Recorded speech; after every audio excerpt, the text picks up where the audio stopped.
Welcome back to another video, and today it's another hate video. We all love the hate videos. We all love to hate. One of my subscribers, Shauna1000, left a message on one of my previous videos basically saying you should do a video about weak vocalists, and I just figured I'd turn it into another hate video because they just get more views.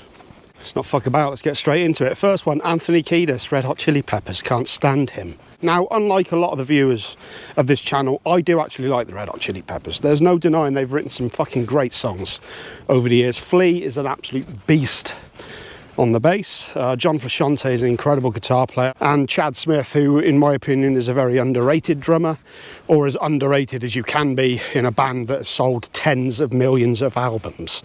But Anthony Kiedis has always kind of made me wince, and not just because he's a bit of a creep. His lyrics are usually just gibberish and his vocal delivery is just the same thing. I mean, technically you could, you know, accuse most vocalists of that, I suppose, but you know what I'm saying. He's always just seemed like the weak member of the band. You've got these incredibly talented musicians, and then you've just got this guy who just kind of prances around. I think his stage presence bugs me, especially the older he and I, unfortunately, get. It just, you know, the whole man boy thing, it just, I don't know. His vocal style does fit the band, I guess, but he's just always kind of struck me as I didn't like him from the very beginning. I was quite typical in that the first song of theirs I ever heard was Under the Bridge. Loved the song, but just never took to Anthony Kiedis.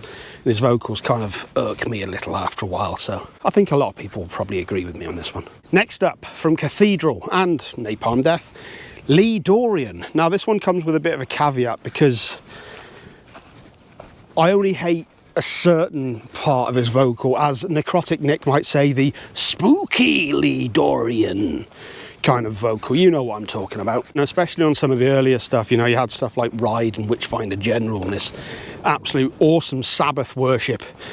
I've always loved the music, but some of the vocal styling sometimes was just like, oof, God. However, he has mixed it up over the years. He has a heavier style, which I really enjoy.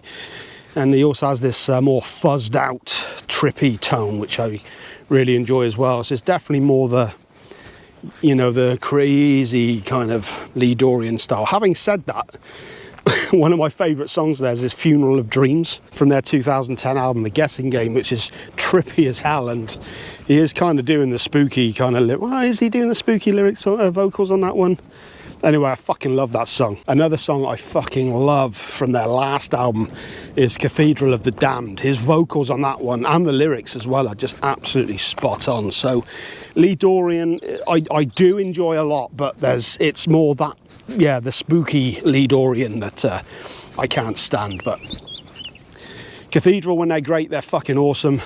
Musically, they're always pretty awesome, but yeah, spooky, no, not so much. This one is probably going to be quite a common one, and it pains me a bit to put this one on and follow suit. From Cannibal Corpse and 6 Feet Under, it's of course Chris Barnes. Now, there's absolutely no denying that the first 4 Cannibal albums that featured him on vocals are legendary albums, and also not only did he do a phenomenal job, but he was incredibly influential on so many other death metal vocalists after that, you know what I mean? He really did pioneer a style.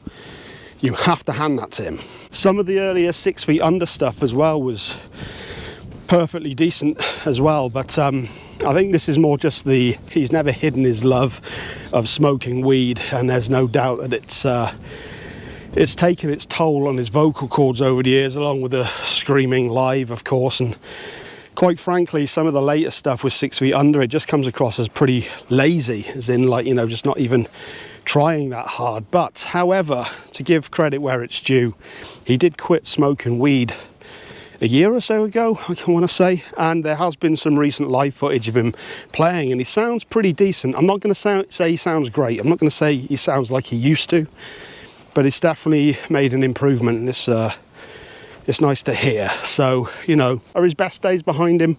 Probably, but at least there's kind of a, you know, an inkling of trying to get back into the saddle, or on the saddle. Incredibly influential, and you know, not taken away from anything he did back in the day, but yes, not so much now. Next up, no way I couldn't include him, It's Zetro from Exodus. I kind of feel bad about bringing this guy up again. I've given him quite a hard time on his channel, so I'm not going to go into it too much. I mean, any of you who've been watching my videos, you know my thoughts on the Zetro era of Exodus. But, you know, I can't get past the vocals. I'm very happy that Rob Dukes is back in the band, and I'm very much looking forward to the new album with him. Whenever that drops, I'll do a review of that one for sure. I'm well aware I haven't really been doing any reviews at all lately, but I just don't have the time to do it anymore, and it's just, I don't know, I just do it for certain artists, certain bands, but I will be doing it for Exodus. While we're on the subject of thrash singers, there's no way that I couldn't mention Sean Killian from Vio-Lence. Now, I think actually, the more I think about it, a lot of the singers that I've had issues with over the years have been thrash singers, especially, you know, that sort of first and second wave.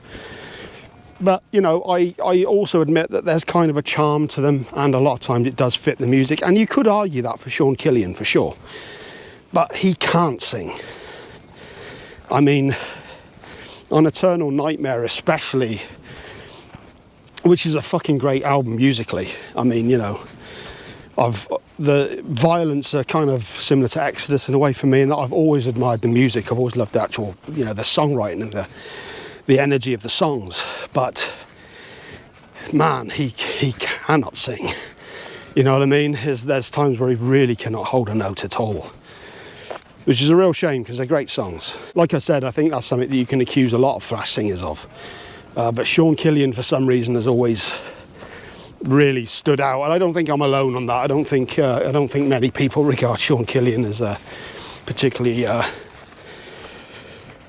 good vocalist. Though I will admit that the what was the recent EP, the world Let the World Burn, that was palatable. He didn't sound, you know, terrible on that. I don't know if there was some studio magic going on there, or just, you know, learn how to sing a bit better. I don't know, but not one of my favourites. Next up, James LaBrie, Dream Theater. Can't stand him. Needlessly harsh, maybe, but you know, it's how I feel, people. We've got to let it out. The Dream Theater are a band I kind of struggle with because I really do enjoy a lot of their music, but they definitely fall into the prog territory of too masturbatory at times for me. You know, like Mastodon is probably as proggy as I get, I guess. And they can be pretty damn proggy, but yeah, Dream Theater are one that, as much as I do enjoy some of it, I've never taken to the vocals. That's nothing to do with how he's singing at the moment. I know there's been quite a lot of videos online lately of him struggling to perform live, so it's not even anything to do with that. I've never really enjoyed his vocals. It just doesn't do anything for me. It doesn't move me in any way. And I know that he could sing, but it just, nah, nothing. Limp, absolutely limp. My next pick is Geoff Tate from Queensryche. This is very similar to James LaBrie in many ways, in that it's just, I don't think it's bad necessarily, it just does nothing for me. I mean, I think Operation Mindcrime is a fantastic album, fantastic concept album, rightly held as a great. But I always found the vocals to be kind of the part that I struggled with the most. I've spoken about this on the channel before, but you know, you don't get to choose what music you like. I think you either respond to it or you don't. It's literal vibes, man. You either gel with something or you don't. You either feel it or you don't. And with his vocals, I just don't. So I apologise, Geoff Tate. I know you're watching, but I'm going to have to say no, mate. I'm going to have to say no. Just leave it, all right? Next up, Perry Farrell. Jane's Addiction, Porno for Pyros. I don't get it. I do get it. I do understand why people like and respect him.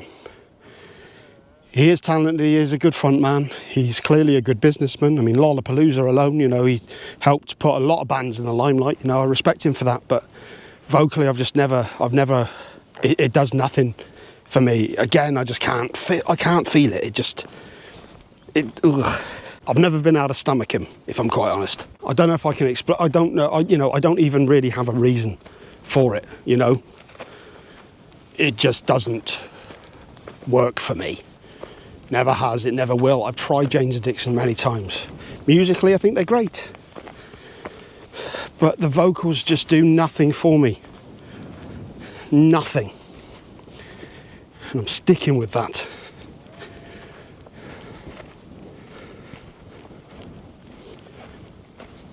Yeah. Next up, and I got a feeling this might surprise some people here, because you all know what a huge fan I am of Mastodon. But Brondela. I love all the albums where it's just Brent and Troy. I mean, don't get me wrong, Crack the Sky is actually probably my #1 Mastodon album, so I'm being a complete hypocrite here, because the album where he starts singing it, singing on it, is one of my favourite Mastodon albums of all time.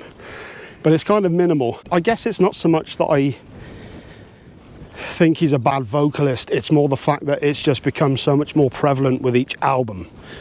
It's kind of more and more removed from that original thing from Mastodon that I really, really loved.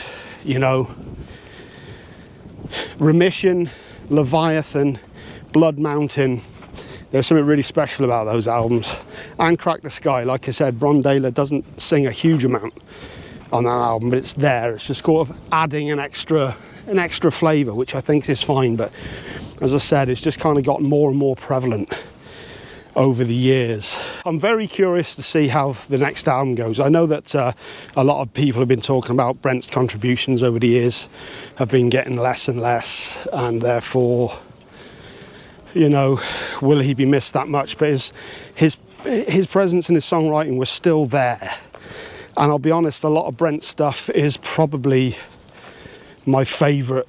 The very Brent heavy influences are some of my favourite Mastodon songs. Interestingly enough, I will be doing a full song ranking for Mastodon soon. So, keep an eye out for that. I mean, subscribe, it'd be kind of a bit of a waste of time if you just literally sat there waiting for days or perhaps weeks, the way I go. Just subscribe. Fucking love Mastodon, but it's the more prevalent it kind of just feels like it's taken away from what I really love the most about the band. So yeah, surprise for some, but I'm sure a lot of people will agree with me as well. Just that's the way I feel, man. And my final pick is Matt Heafy from Trivium. This is a band that I really want to like. I actually like Matt a lot. I really respect the guy. I admire his discipline and his commitment. He seems like a genuinely good person. He's a phenomenal guitar player, really, really solid guitar player. And I think he's a solid songwriter as well. There are actually a lot of Trivium songs that I do enjoy. There's clearly a lot of talent there, but his voice has always kind of just taken me out of it. But I have to say, it's more his clean vocal style that kind of irks me. There's something, dare I say, kind of cheesy about it.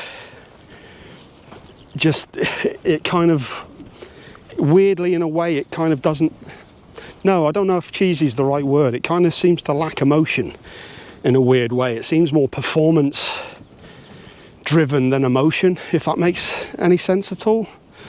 Devin Townsend, who I fucking love, one of the reasons I love his vocal performances so much is you when he's singing, you feel every fucking word. And I think with Matt, like I said, with the cleaner stuff, it just kind of feels more like a, you know what I mean? It's even doing that then, I could just, no.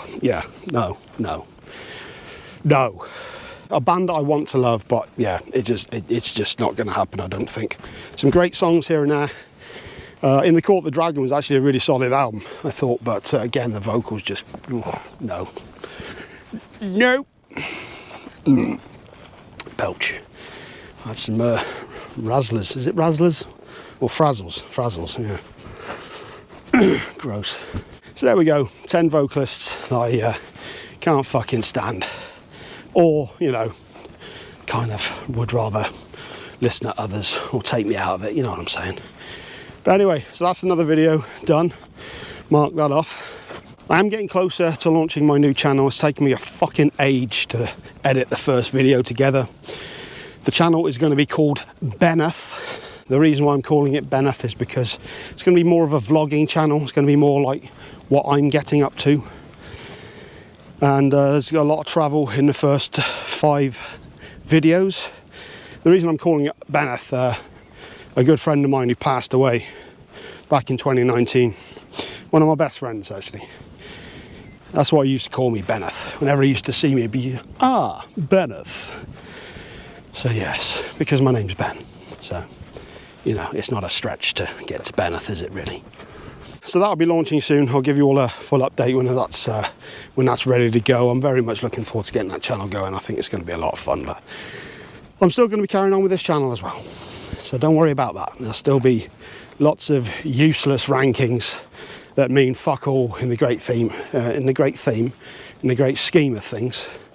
So, you know, I've never been a good marketer.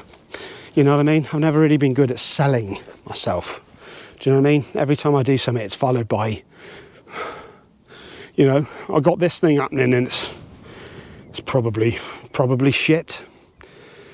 But you tossers seem to watch it. So I'll leave you with that. You have a think about that. Yeah? You think about that.